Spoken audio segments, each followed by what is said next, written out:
So dainty. Hello, welcome to It's So Friday. Everyone's telling me that it's spring, and spring is almost summer, and then that means it's time for picnics and having parties.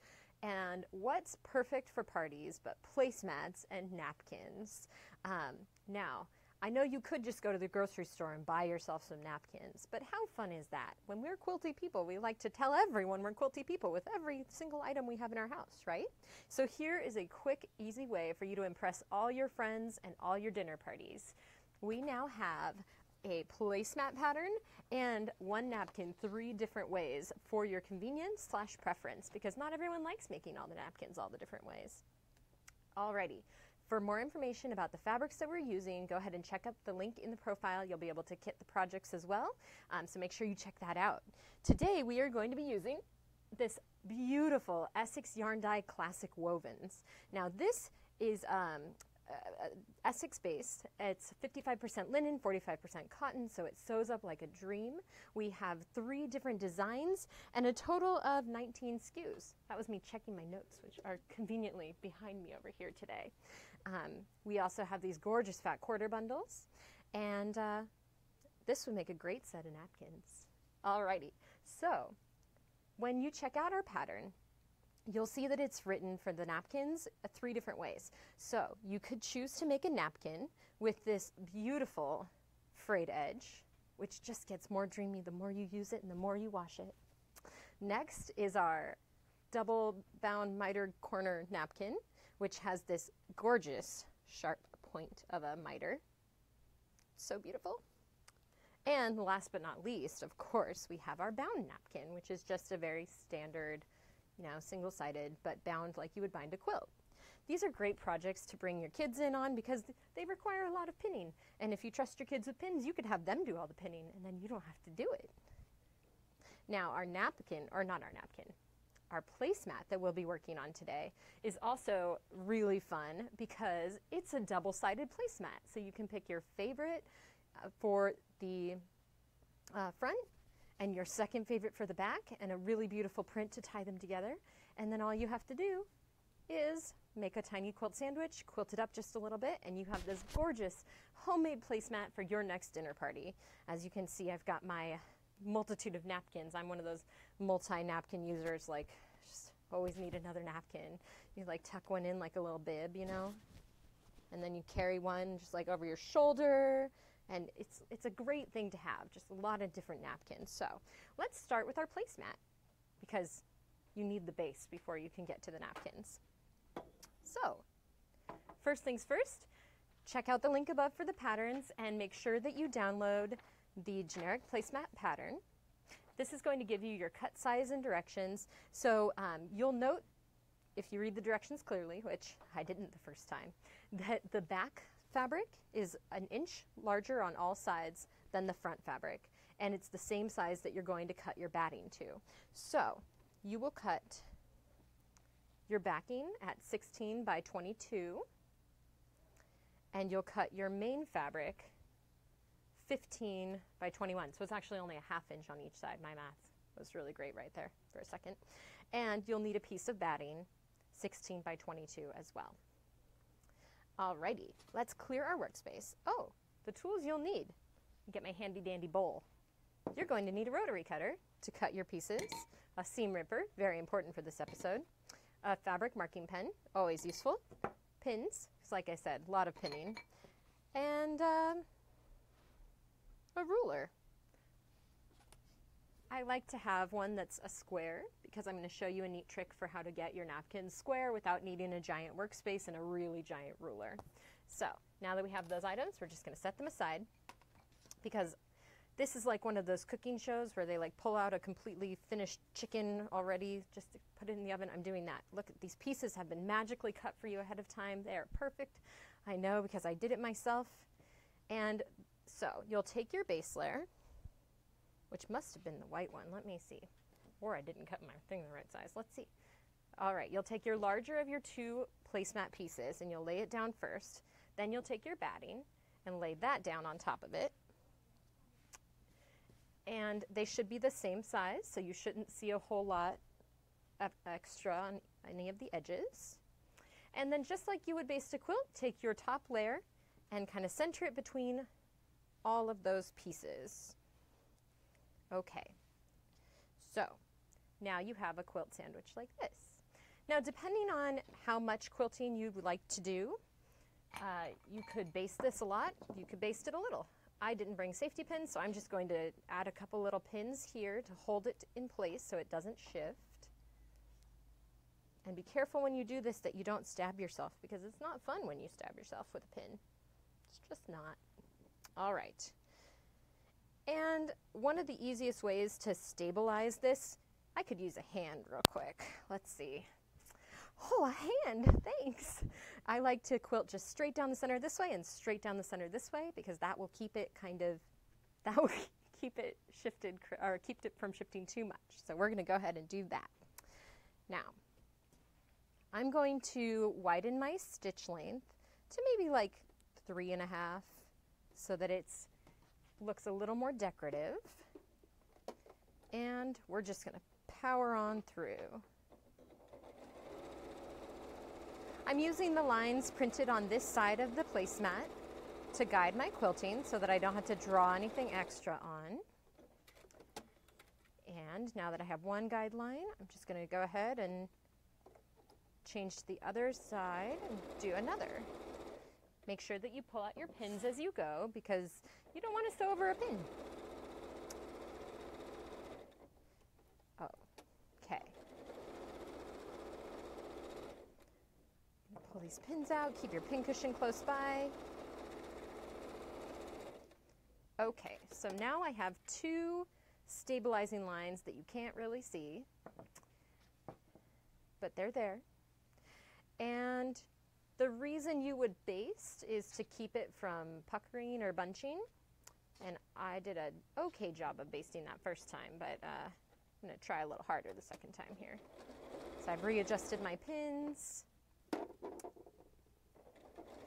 And if you wanted to prevent that, you could do all your lines going this way at once, and then all your lines going this way the next time. By the way, if you have any questions while we're sewing along, go ahead and ask them out, and one of my friends here will be glad to ask the question and give you an answer.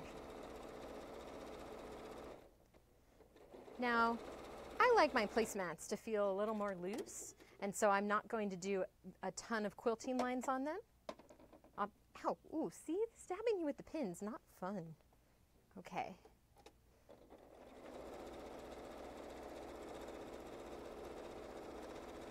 Oop, and I have a little bit of fabric bunching. You figure, you know, if it bunches just a little bit, you just call that side the back.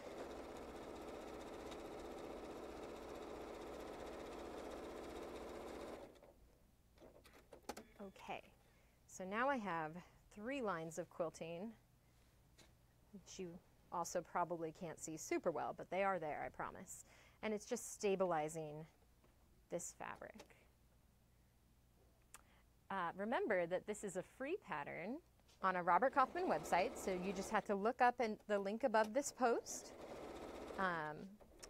and check out the link in addition for kitting information also, so that you can just get the kit and make your own pattern. Now the kit will call for a yard of fabric, and 1 yard of fabric will make you 4 glorious napkins. But if you want to make even more than that, you just need a yard per every 4 napkins that you want to make. You can make as many napkins as you want. You can. Just 1 yard, 4 napkins. If you really, really love it, you could make napkins for everyone. You could have a napkin party where you make 4 and your friends all make 4, and then you get together and trade them. That's, I'm sure, a thing people do sometimes. A napkin trading party. I maybe made that up, but I feel like it's a good thing to do. All right. You can give your napkin or your placemat just a little bit of a press. And then you're going to trim it down to, I wrote it on the back of my pattern, 14 by 20 inches. Okay. So one of the ways that I like to do this without having a huge space is to fold this in half and then fold it. So I folded this in half like this, and then I'm going to fold it in half again. And so right now I have this lovely 4-layer thick thing that I've quilted. And I'm going to use my ruler. And so if I want, I'm going to divide the final sides that I want by 2. So if I want it to be 14 by 20, I'm going to cut something that's 7 by 10. And so if I line this up, 9, 10, sorry, 10 by 7. Okay, now this is a lot of layers, so make sure that you're applying good, even pressure so that your ruler doesn't slip. Your ruler is so large on this, it's not even going to work. Forget it. It works really well on napkins. Oh, but it gave you a really nice guideline, so if I had some nice scissors, I could cut that, but I don't. So I guess I'll use my other ruler. And since I can't go through 4 layers of this, I'm just going to line it up. And again, 10 inches and cut 10 inches. So instead of doing 1 ruler fold, I'm just doing, I folded it once. And now I've cut this mess off the edges. Isn't that beautiful? You just throw that away. And I'm going to cut off the top. I would like to do this in one fell swoop, but because I don't have the kind of rotary cutter, that little bit gets in the way, so can't do that. But now that I've trimmed these 2 sides, I'm going to line this side up on the bottom, and I want it to be 14 inches, so I'm just going to measure up to 14 inches. We do have a question. We have a question. What's the question? Is there a way to avoid the bunching of the fabric? There is. You can avoid the bunching of the fabric by pin basting better than I did. Pin basting is really great because it keeps the fabric from shifting while you quilt. And so if you start in the center of your 2 items and work your way out and pin like every couple inches, you're going to get a really flat surface. Because I just did this real quick, I didn't pin baste, and that is always the downfall. If you're quilting a quilt back or if you're quilting something really small, basting is really important, but you could also just make it the back. Your friends won't judge you. And if they do, you can have them make some, you can have them over for your placemat party, and they can make placemats, and then you could trade. Now, for binding, you're going to be cutting strips of fabric at 2.5 inches. And then what you'll be doing is you're going to fold in half. This is exactly how you would make quilt binding. So you'll fold in half again, and you'll iron. Now, since that's not fun to watch, I've actually done that for you in advance here, and have some binding. Now, if you haven't bound a quilt before, it's not too intimidating. All you do is you take the 2 pieces that open so that the folded edge is on the inside of your project, and go ahead and line it up with the edge of your project. You're going to stitch a 1/4 inch, and actually I'm going to change out my needle plate because I was using a straight needle plate, which can be really great if you are working with something small where you don't want the fabric to pull into your needle plate. But now that I want to move my needle, I have to change the needle plate here. And I'm going to adjust so that it is a 1/4 inch seam allowance. All right. And I'm going to sew all the way around. When you get to the corner, you want to flip so that it's 45 degrees. And actually, you'll end up, when you get to a corner, you'll line this up here and here, and then the so you'll line up along the 2 edges, and then this excess will form like a little triangle out. And so you'll fold it up, so you're stitching to here, and you'll stitch right up until you feel the bulk of that triangle, which you could actually mark here with a little pen so you know where to stop. And then you'll stop, you'll fold this the other way, and then you'll start at the same point where you can feel the fabric starting to get thick. And then when you get there, you'll have this piece that's like up like this, just like if you were binding a quilt. So we're just going to, whoa, lost all the papers. It was. All right. And make sure you don't start from the end. Leave yourself like maybe a 4 or 5 inch tail so that you are able to connect the 2 pieces when you get to the other edge. All right.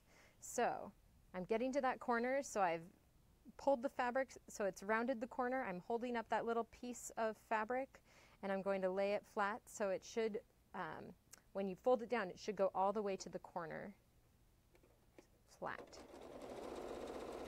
And when I get close, then I just backstitch a few times, cut my thread, and now I'm going to flip the little triangle piece the other way. Start at the same point, back, forth, and go for it.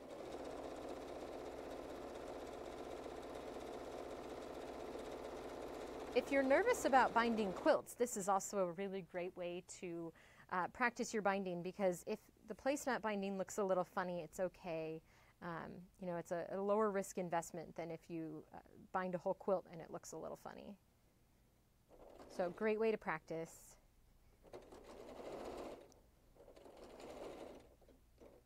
All right. Whoa, a little pin cushion. Okay.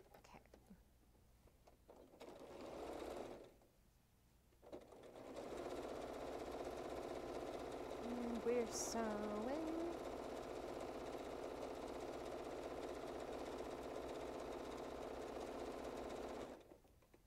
Again, as I'm getting close to a corner, just prepping that corner turn before I really just start sewing right up to the edge.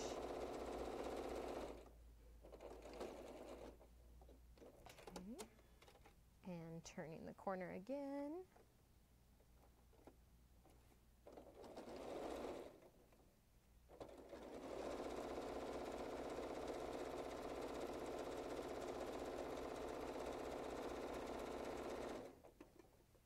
All right, we are almost there. We're turning our last corner.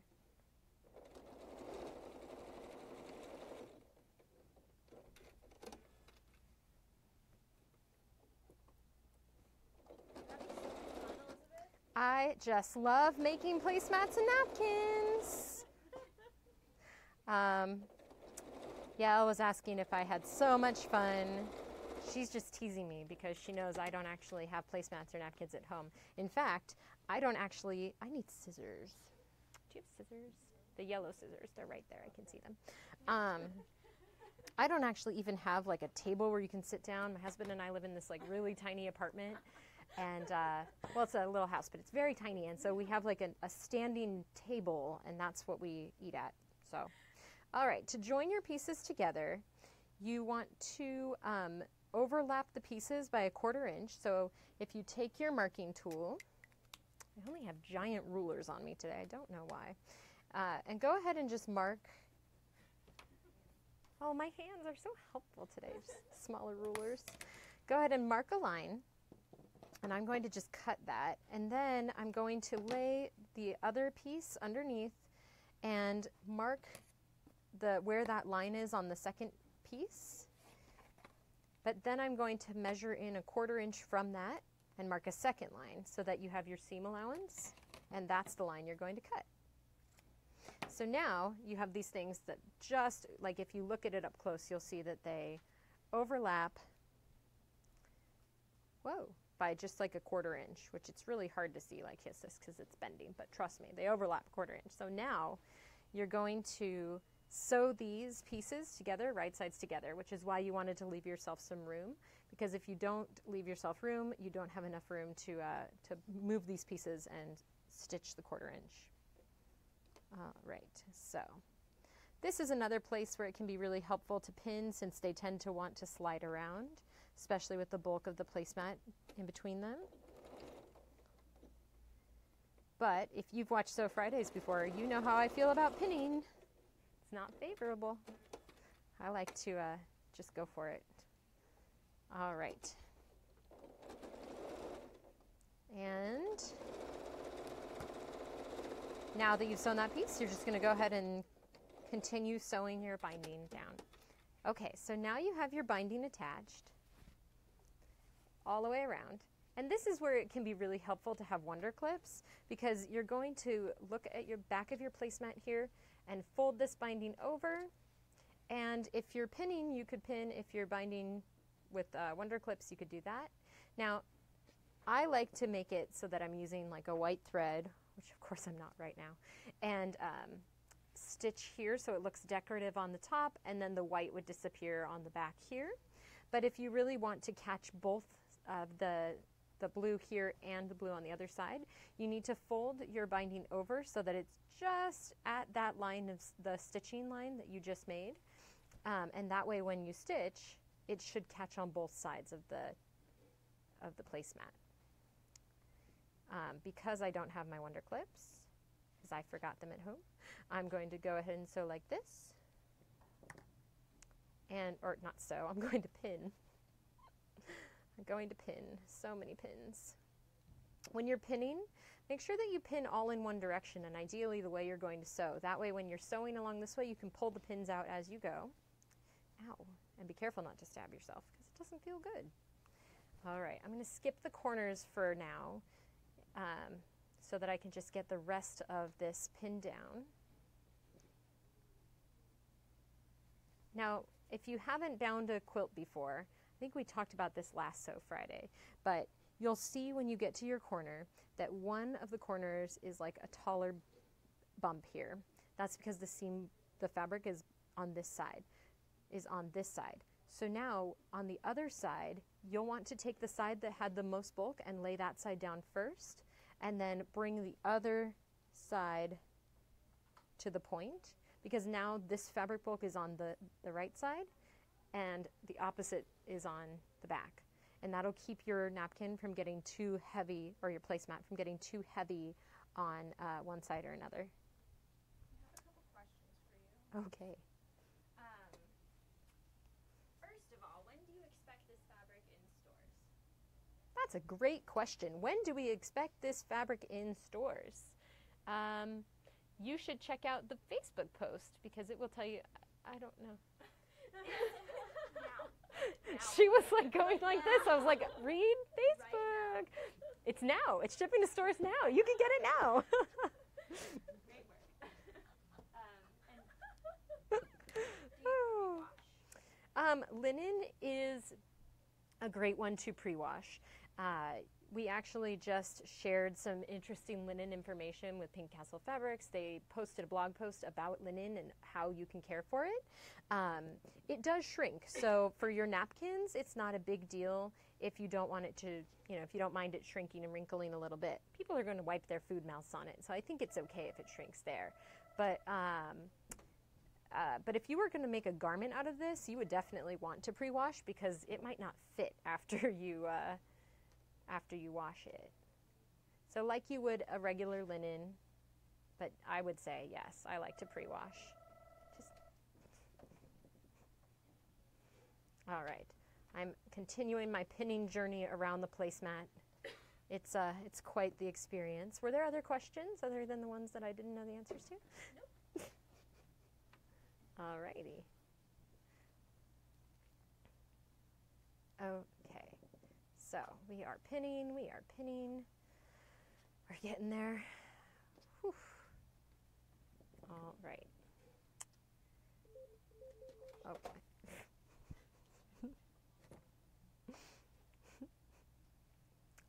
We have a rogue phone here at Robert Kaufman. It just rings and rings. It's my phone. All right. Ugh. All right, this is good enough. So now that I've pinned this all the way around, I'm going to go ahead and stitch. I don't know what else you would expect, but the stitching part, that's the fun part. All right. I like to set my needle for a center so that I can kind of see where it's going. All right, and again, pull those pins out as you go, because you don't want to sew over a pin. It's not fun. The machine is making a little more noise than normal right now because I'm going through a ton of layers of the fabric. I have 1, 2, 3, 4, 5, 6 in batting. What machine are you sewing on, Elizabeth? I'm sewing on the Janome 8900, which is a really wonderful machine from Janome. I really like it. I used to have it at home too, and it can do a little bit of everything. Right, okay. I wish you guys could just see the behind the scenes. I wish you could see the dances that happen. It's quite the ordeal. I don't know if you can hear them, but believe me, they're there, just dancing away. If you ever want to see some additional dancing behind the scenes, just my Instagram stories, you can see Yael pretty much every day, napping, dancing, trying to focus at work, you know, a little bit of everything. All right. When you get to a corner, I like to pivot with my needle down so that I don't lose my spot in the binding process. Getting to another pin.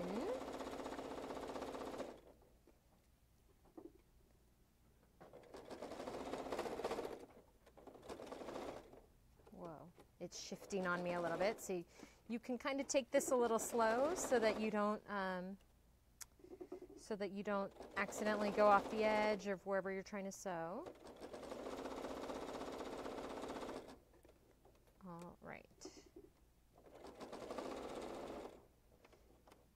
There's always that question too, like, did I just run out of bobbin? I didn't, it's okay. And today I have backup bobbins. I know, it's hard to believe. All right, so I'm sewing. Ow, I stabbed myself with another pin. They're all laughing at me. It's not funny when you stab yourself with a pin. And now they're playing dress up behind the scenes, by the by. It's a thing that's happening right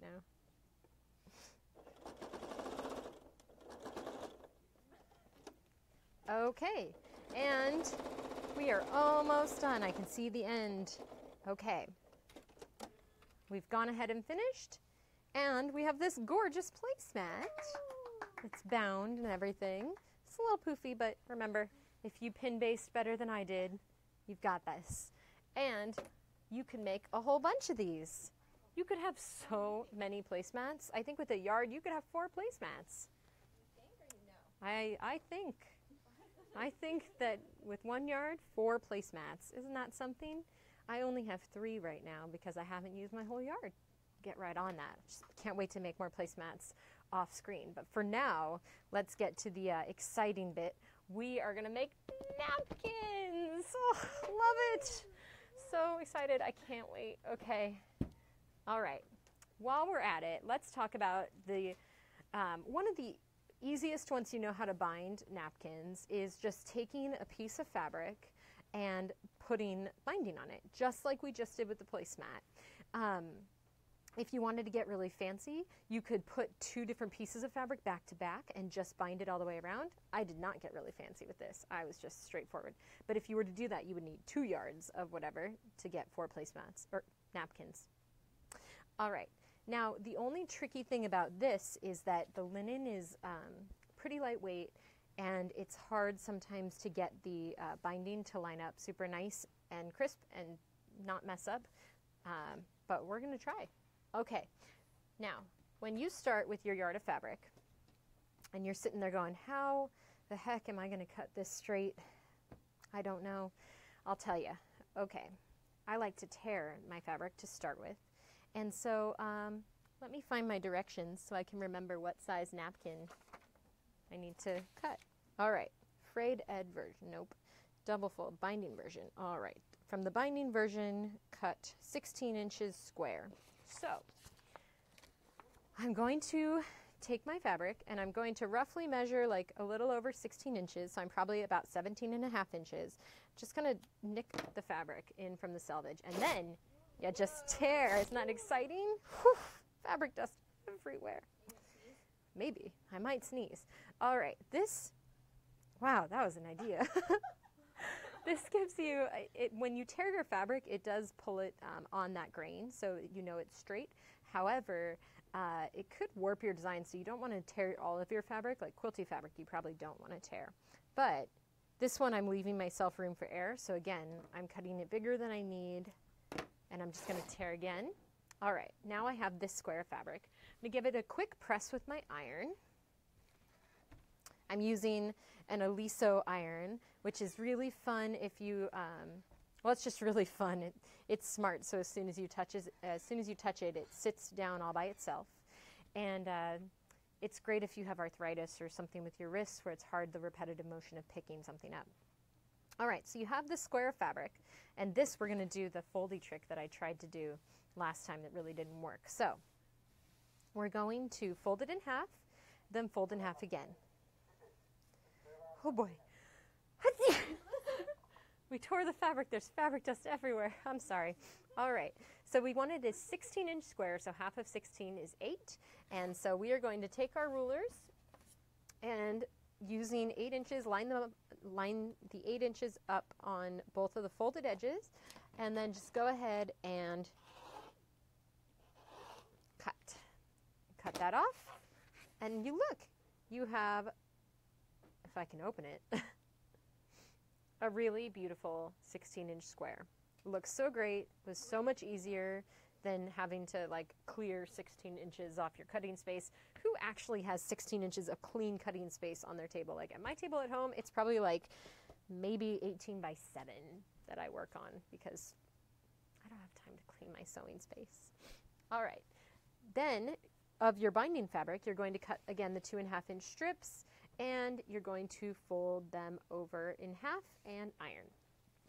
I had a bit left over, but I think someone came and cleaned it up for me.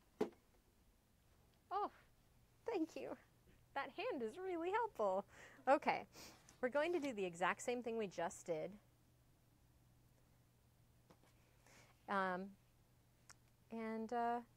This might not be enough. Let's see. You can kind of see, yeah, this is not going to be enough to go all the way around, but I have more, I think. Wasn't that fun? That was like magic. All right. Maybe before we start, I'm going to go ahead and sew these two pieces together because then I know for sure it will be enough to go around my napkin. Okay. And again, when you sew these pieces together, just use a 1/4-inch seam allowance. I just used more than a 1/4-inch seam allowance, but it's okay. It's not hurting anybody. Just iron them flat and then iron it shut. Okay. Now, whoa, I dropped it. Okay. We're just going to, again, sew all the way around, leaving a little bit of an edge, like a few inches before you start so that you can attach them together later. Okay. We are getting there. Getting ready for the corner. Whoa. All tangled up. All right. And so you can see that if you don't like binding, this is probably not going to be the napkin for you. So don't worry if you don't like binding. We have 2 more napkins, and you could have so many different kinds of napkins. You could try them all. You could try one and go, this is not for me, and make all your other napkins a different style. No one will know. Or if you go napkin crazy, you could make each of your friends a single napkin. You could like put their name on it or something, and just like that could be their Christmas present for the year. Like, I made you this napkin. You don't know how hard it was for me. If you have a machine that does embroidery, you could like put their initials on it.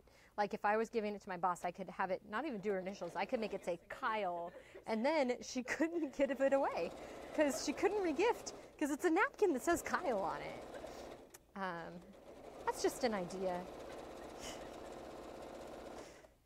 Just, it's like things to do for people that you're really not sure what to buy. For the person who has everything, a single cloth napkin. It's a scary place in my head sometimes. All right. We are getting there. Okay. You know, the beauty of a cloth napkin is that you could take it with you anywhere. You could go to like a grocery store. You could bring your napkin. Where else are You could go to a steakhouse. With your own napkin.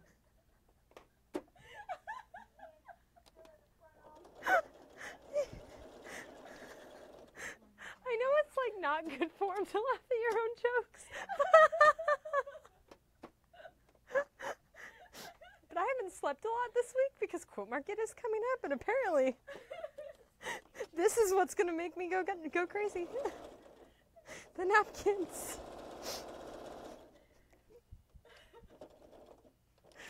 Alrighty. So, go ahead and clip your fabric.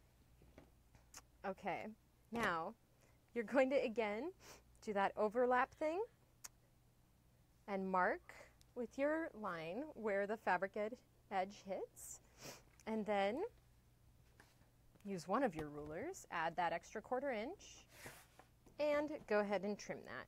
I like to do that part with scissors because if you bring a rotary cutter that close to the edge, you're sure to accidentally cut something, and then you're out of napkin. You can't go to the steakhouse if you don't have your napkin. She's still laughing.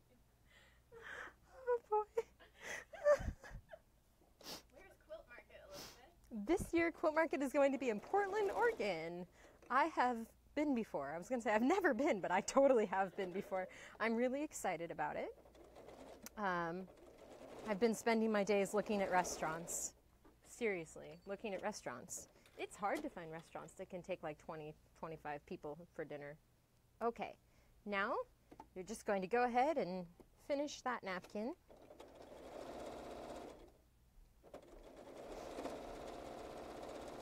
Okay.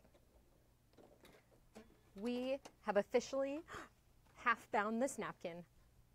You're not done. Okay, you have to do the wrap and turn thing, and instead of making it like really, I'm just going to go ahead and do the overlap so it's thicker on one side than it will be on the other side.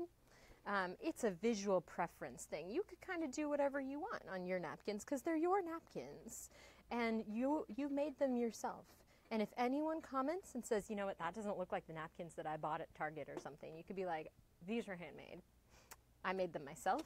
I decided, it was a design decision to make this binding bigger on one side than the other. And you know what a good friend's going to say then? They're going to say, I'd like one of those napkins. All right, so we're just going to go ahead and bind these beautiful napkins.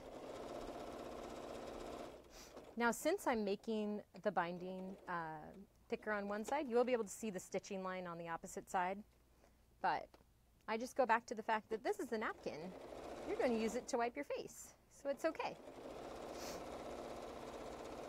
It could be used as a hanky in a pinch. I don't know why, but it could.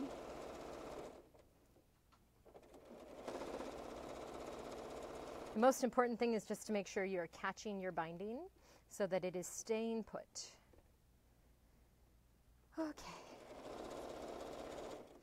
You know, if you have a napkin and you want to know what else you could do with this napkin, you could use them as packing material to keep dishes safe. You could put them in your purse and use them to wave down a passing motorist if you run out of gas. You could, if you make a white napkin, you could surrender from a pillow fight. It's a lot of waving for these napkins, but I think that you would find that they're multifunctional and therefore worthwhile of your time. Yeah, they're really, they're a good investment piece.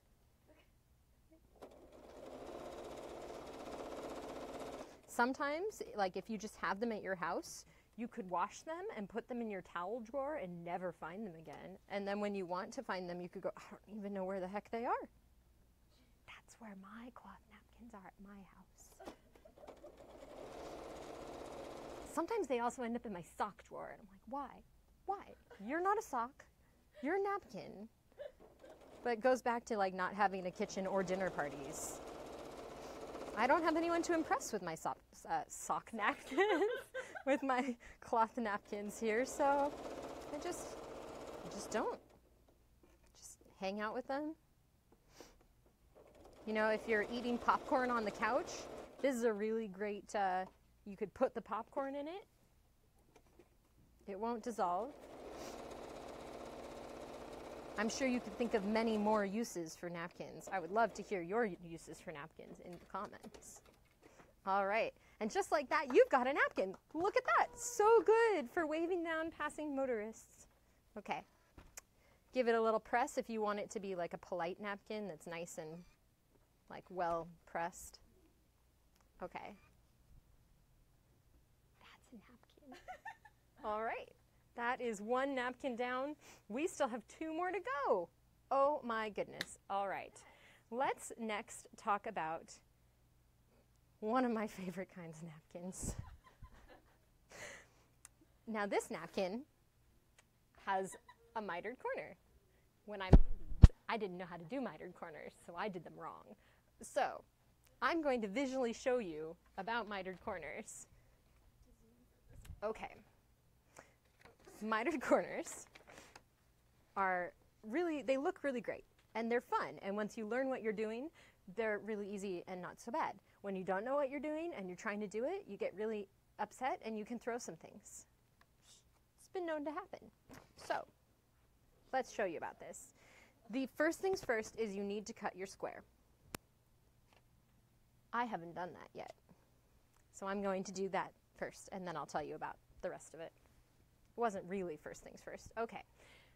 Let's just say 16 inches square because that sounds about good. The pattern will tell you exactly. I think that it actually says like maybe, oh, it says 17 inches square. Okay, fine. We'll cut it 17 inches square. I was generous with my tear, so it works out okay. All right, so 17 inches divided by 2 is 8.5. So we're going to go ahead and fold. That's great math. Oh, it's like I practiced. And fold again. And line your corners up with 8.5. Okay, 8.5 and 8.5, and then you're going to cut. Whoa, make sure you cut through all the layers, otherwise that happens.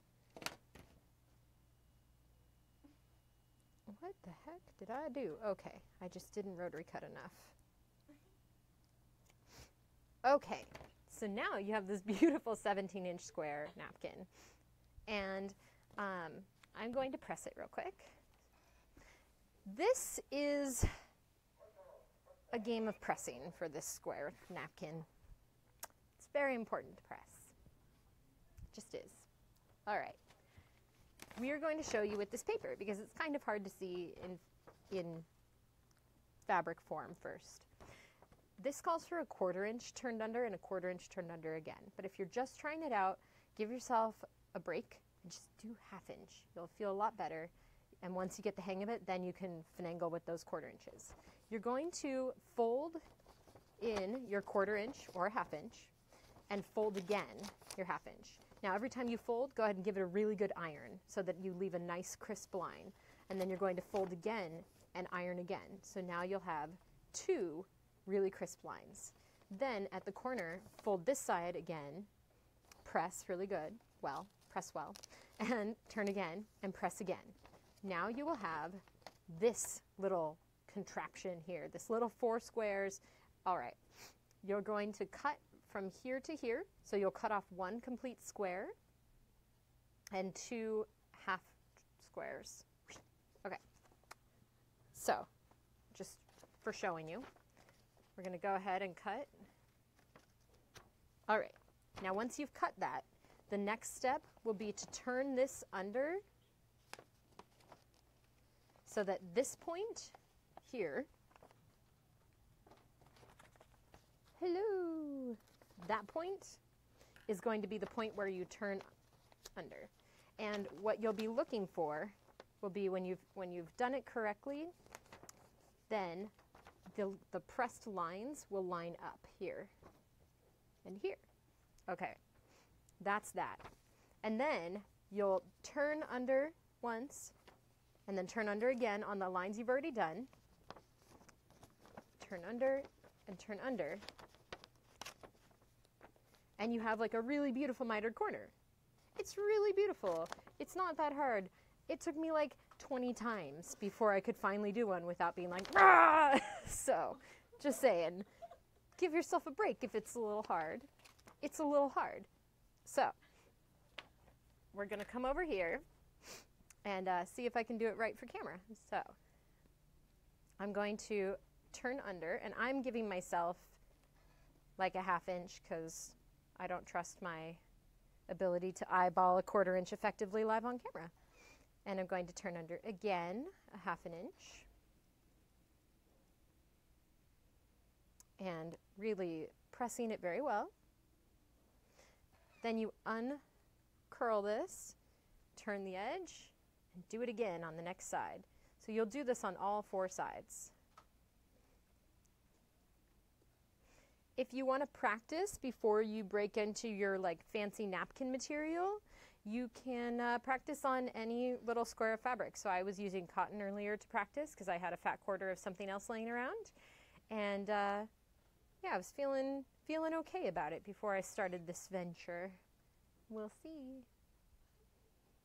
Do you have any new jokes for us? Napkin jokes?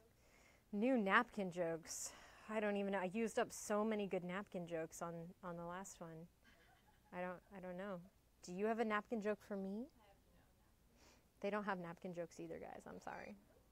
They got me all looking forward to napkin jokes, and then nope. Is there anything you love more than sewing napkins? I love, okay, the question was, this is an important question. Is there anything I love more than sewing napkins? Literally all the things. All the things are my preference to sewing napkins.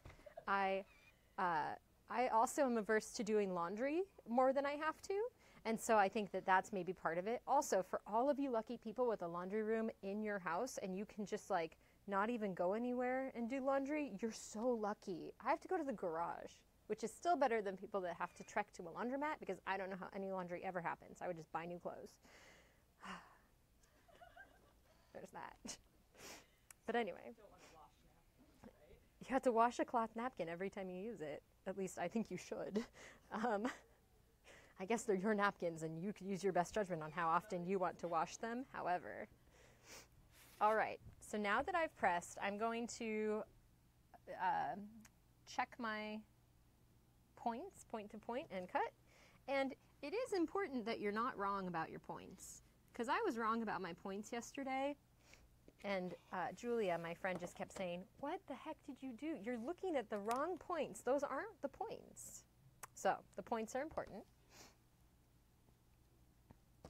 And this, cutting off these points, just eliminates bulk in your mitered corners. Makes it difficult. Or if you don't cut it off, it makes it difficult. But if you cut it off, it's really lovely. And you get these really beautiful mitered corners. So let's see if I can do it.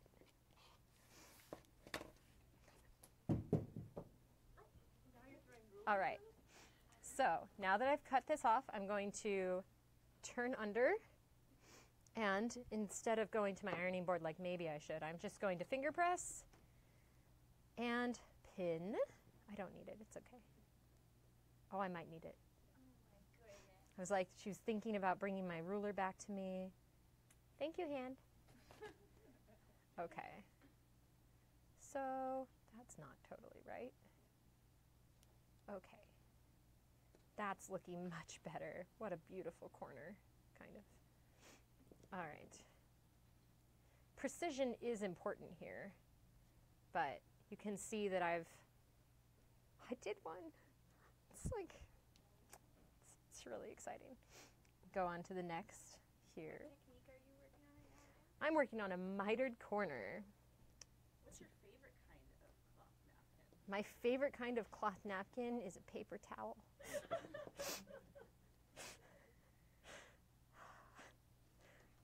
I'm not a very, I'm really good at, like, I can sew stuff, but I'm bad at, like, the cleaning part, so, I don't know. Oh my gosh, look, another one! Yay! Oh, this is so exciting. It's working. It's amazing what happens when you do it right. I had guest star Julia Williams of Alchemy Tea in here yesterday showing me how to do the mitered corners while I said this doesn't work. And she said, yes, it does. Maybe if you do it right. Maybe if you cut at the right spots, then it will work. She was right. All right. And I'm doing this first before I start sewing. I'm turning all the mitered corners first because that way you don't lose your iron seams as you sew. You're just gonna, just get them pinned. And now that I have all my corners pinned, then I can go back through and pin the rest of it if you so desire, which obviously we do right now. Love to pin. Pinning is so much fun. An alternative might be wonder clips. They don't stab you. Ow. Okay. Okay. We're getting there. Now the fun thing about this Essex Canvas Classics woven is that it has these nice stripes woven into it, and so you can tell when you've done a really good job of folding straight because your seams or your design keeps lining up, which is kind of cool. So you can see here that I've pinned and my designs still line up. So yay! Okay, now we're gonna sew. That's everyone's favorite part, I think. Because this means that you are one step closer to having a cloth napkin of your very own. I like to sew fast. I actually changed my machine to a different machine so that it could sew even faster than this one. That's my favorite thing. My friend Yael once tried to get me to teach her to sew, and it went really well until she got to the sewing machine and she like turned it to the turtle speed. So the needle's literally like.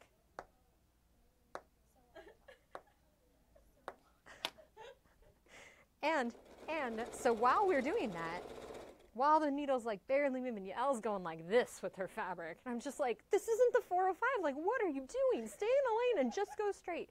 And that's not how you teach people to sew. It's just not. So guest star Julia Williams of Alchemy Tea came in and said, you're doing so good, Yael, and taught her how to sew. Now I'm up to a turtle and a half, so. I don't know if you can hear Yael, but she says that now she can sew at the turtle and a half speed. Not quite where you'd want to be, but she's getting there. Yeah. One of my other friends is also, she likes sewing not turtle speed, but like mid-level between turtle and the bunny, like where it's like, I'm moving, but I've still got the control. And she came over and used one of my machines that didn't have speed control. And she was like, whoa, I'm sewing so fast. It was really fun. Loved it.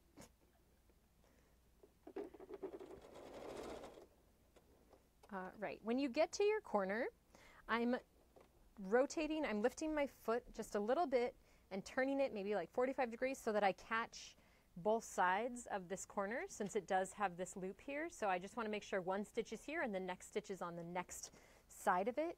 That way it will stay shut. And this beautiful napkin dance.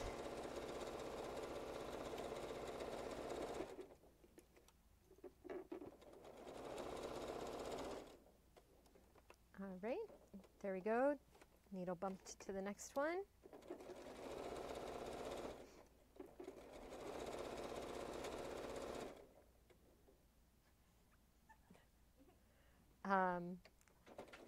I'm supposed to remind you of something, but my friends keep writing in pink highlighter, and I'm not wearing glasses, so they hold it back like across the room, and I can't see anything. You still can't read that. I think it says to ask or guess. Oh, if you have any questions, go ahead and ask them. It's kind of like playing a guessing game sometimes when we're over here, but look at what we just created. This is a beautiful mitered corner napkin. I mitered 4 corners live on camera and didn't mess them up. That's so exciting. So on this side, it looks really cool, and on this side, it looks nice and crisp and clean. This is the kind of napkin that I think everyone should make. All right, that's my favorite of the napkins. It is, that's my favorite of all of them. Made me want to scream yesterday, but it's my favorite. Now I know how to do it. I feel so fancy. All right. The next one that we're going to make involves frayed edges. And you're going to want to have a trash can close by. So this napkin, we're going to cut 16-inch squares. So let's cut our 16-inch square. Okay, and all right, let's go ahead and fold like I was saying earlier, and then fold in half again. Make sure that you're cutting on the sides that are both, or that you're using the sides that are both folded to line up your measurements. 8 and 8, and then go ahead and cut. Now, if you were reading the pattern, it tells you that this is the point where you just go crazy and start pulling out fabrics. And you could, but I'm always very nervous that if I start pulling fabrics right now, I'll get carried away, and before I know it, I'll be like 2 inches deep here and like a 1/4 inch here, and it's all very not good. So I like to actually sew my seam allowance, which will keep the fabric from fraying past a certain point before I even start pulling. So once I've cut my square, I'm going to sew in probably about a 1/2 inch. I'm going to sew all the way around. I could use a hand here. Let's see. Oh, thank you, hand. I'm going to sew all the way around in a square, about a 1/2 inch, and I'm going to go around it twice.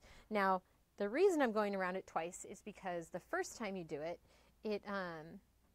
it's not necessarily enough to keep the fabric from, or to keep the threads from pulling out later. So I'm going to move my needle over so that I have a nice 1/2 inch seam allowance, and I'm going to reduce the stitch length to about a 2 so that it's more tightly packed, and just start sewing all the way around twice.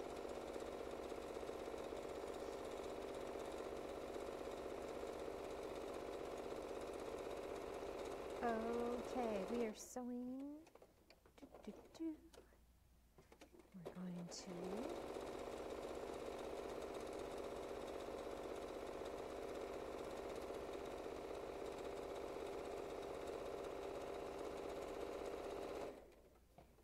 okay. We're not done yet. We're still sewing. As a reminder, we are currently working on the 3 napkins, or 1 napkin 3 ways, which is... Pointers of how to use a napkin? My boss is asking if I have pointers on how to use a napkin. So, here's what I would say. I think you should travel with a napkin. Always keep a napkin in your purse. How to use a napkin. Okay, well, so I think that it's important that that you all master the dab. So you put your hands like this, and then you gently twist under, and then support the napkin with your fingers, and it's a very polite way to napkin. There's also the I'm at a barbecue where you grab it, you know, like this, and you just go, and then you throw it, you know, because barbecue, it's only good for one go. There's the tea with the queen where you go, oh, I'm not going to eat because, oh my gosh, the queen. So you don't need a napkin for that one. No, the queen, you just don't eat. You don't use the dab around the queen. You'll spill tea. If you try and eat around the queen, you're going to regret it.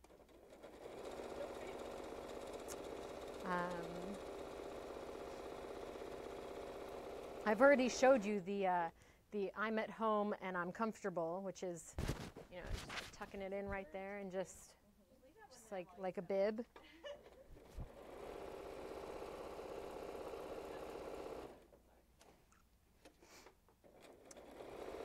Oh, I ran out of bobbin. What fun. All right, well, I'll tell you what. We'll just pretend I went around twice because I have a backup one to show you this. I could use a hand again. Hello, hand. Hand? Oh, hello, hand. All right. Now that you have this nice, fun edge, this one's a mess because you literally are going to go through thread by thread and just pull them out. And if you're at home and you drop these on the ground, you have to clean them all up. It's kind of a mess. All right. It's great to have your seam ripper and just get right in there. And I like to start in the middle and just bring up a few seams and then pull. Now, the further down you get, the more they'll tend to get cranky and bunch up on the ends. But you're literally inserting your seam ripper just within a couple of the yarns and pulling these out. You can't do this with the cotton because the cotton is woven differently, but yarn dyes are woven, so it's a little looser, and you can get in here and make a mess. And you can't, I wish you could go like 6 at a time. You can't. Maybe 2 tops, and it'll start getting harder to pull. And then you'll have like all these threads with one kind of floating in here, and you'll have to go through and just get that later. And so you are going to keep doing this on all the sides of your napkin, and it makes a big mess, which some people, until it looks like a big mess on the ground. Oh, until what? Oh, until this looks like a napkin. Is that what you're asking? Oh. So you're going to keep doing this and doing this and doing this, and soon you'll have a napkin. Oh. And so you can see on the wovens, it's kind of fun. When you pull the yarns out on this side, it's all one color. But when you pull the yarns on the next side, it does this really beautiful stripy thing. So that's kind of a fun one for like outdoor picnic use. It's great for like my hands are really dirty and I need to wash them. This one, the stitching that you did 2 layers deep, when you wash it, this will continue to unravel a bit, and then it will catch at the stabilizing stitches you did, and it will stop. And just like that, in no time at all, you've made a napkin not 1, not 2, but 3 different ways.